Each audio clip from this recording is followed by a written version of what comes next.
bienvenidos a este nuevo video.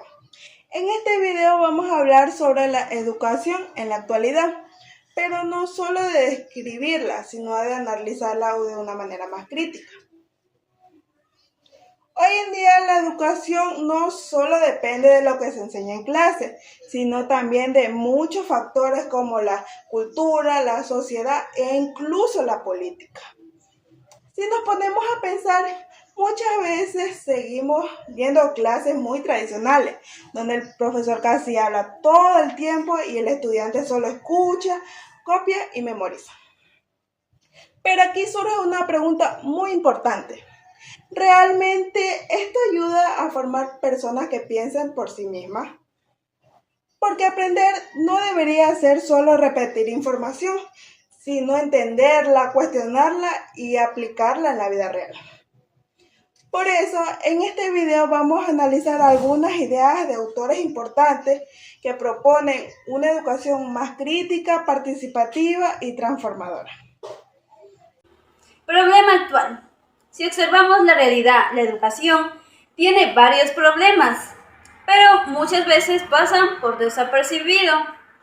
Como por ejemplo, no todos tienen las mismas oportunidades para acceder a una educación de calidad.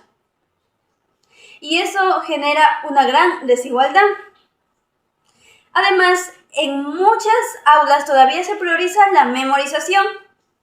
El estudiante estudia, responde y después lo olvida. Y eso hace que el aprendizaje no sea significativo. También pasa que muchas veces lo que se enseña no tiene relación con la vida del estudiante, con su contexto, con lo que está viviendo en su comunidad. Entonces el estudiante se pregunta, ¿para qué me sirve esto? Y ahí es donde la educación empieza a perder el sentido. Por eso es necesario replantearnos qué tipo de educación estamos teniendo y cuál realmente necesitamos. Aquí es donde entra Paulo Freire, que propone una idea muy importante. Él critica lo que se llamaba la educación bancaria. Básicamente es cuando el profesor deposita una información en un recipiente vacío. En este modelo, el estudiante participa, no opina y no cuestiona, pero Freire dice, la educación no debería ser así. Él propone una educación basada en el diálogo, donde el estudiante también tenga una voz y pueda expresar sus ideas.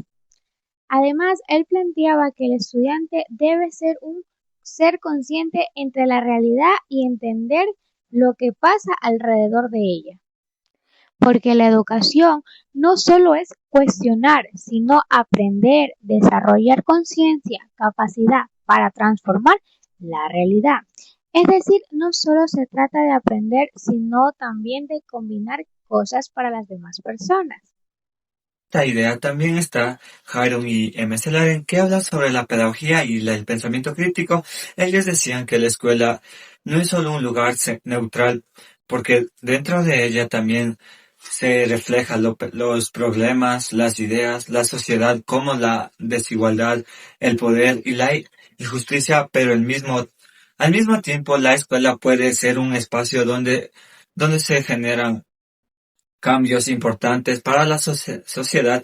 Por eso ellos proponen que el docente no solo enseñe contenido, sino que también enseñe como valores o motive a los estudiantes a pensar o opinar y cuestionar lo que ocurre en la sociedad. La idea es que el estudiante no sea pasivo, sino que desarrolle una conciencia o un conocimiento crítico, es decir, puede analizar la realidad, entenderla y tomar una postura frente a ella.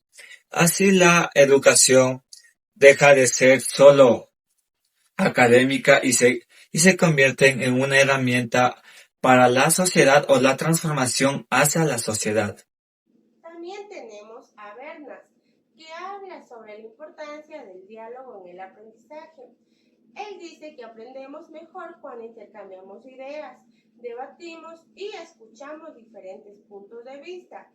porque en ese proceso no solo aprendemos contenidos, sino que también aprendemos a respetar, argumentar y construir conocimiento en conjunto. Por otro lado está Dewey, que propone algo muy práctico: aprender haciendo. Él considera que los estudiantes aprenden mejor participando activamente cuando experimentan y cuando se relacionan lo aprendido con su vida diaria. Por ejemplo, no es lo mismo leer sobre un tema que vivirlo, analizarlo y trabajarlo. Ambos autores coinciden en algo clave: la educación debe ser activa, participativa y centrada en el estudiante. Para entender todo esto podemos pensar en un ejemplo. Bueno, imaginemos en un aula de clase donde están hablando sobre la contaminación. En lugar de estar leyendo libros o copiar información, podemos hacer que los estudiantes salgan a sus comunidades, investigar, hacer preguntas, entrevistas o proponer soluciones. De esa manera no solo se está aprendiendo del tema, sino que también están desarrollando un pensamiento crítico y participativo. Aquí se aplican varias variables, como el diálogo de Freire, la conciencia de Giroux McLaren y el aprendizaje activo de Dewey. Esto demuestra que la educación puede ir más allá del aula y tener un impacto real en la sociedad.